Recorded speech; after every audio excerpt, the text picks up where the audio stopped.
হঠাৎ চলে গেলাম আমরা মায়াপুর। হ্যালো গাইস, আমি জিৎ, তোমরা কেমন আছো? আশা করছি তোমরা অনেক ভালো আছো। তো মালদা স্টেশনে এত ভিড় বলার কথা না, কষ্ট করে চেয়ে পড়লাম ট্রেনে। তো ট্রেন থেকে নেমেই আমরা ভাবছি এখন রাত 3টে বাজে, কোথায় যাবো। তো সকাল হোক, তারপরে বেরিয়ে পড়লাম, নৌকাতে চেপে পড়লাম। তারপরে 10 টাকা ভাড়া দিয়ে টোটোতে চলে এলাম মায়াপুর ইস্কন মন্দির। তো তো বন্ধুরা, দেখো খুব কাছে থেকে আমরা ইস্কন মন্দিরকে দেখতে পাচ্ছি।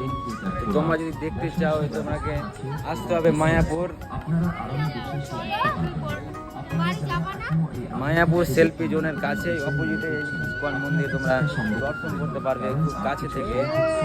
তো সুন্দর জায়গা গ্যাস, দেখে মন ছুঁয়ে গেল। মন্দিরটাও খুব সুন্দর লাগছে, যা প্রাকৃতিক দৃশ্য। 7টা মন্দির ঘোরাবে বললো। হ্যাঁ, এখন তো মানে অ্যাকচুয়ালি বলতে তো সম্পূর্ণ দেখিনি, না দেখলে কিভাবে বলা যাবে। হ্যাঁ, আগে তো দেখতে হবে নাকি ব্যাপারটা। আমরা এক এক করে সব মন্দিরগুলো ঢুকতে লাগলাম।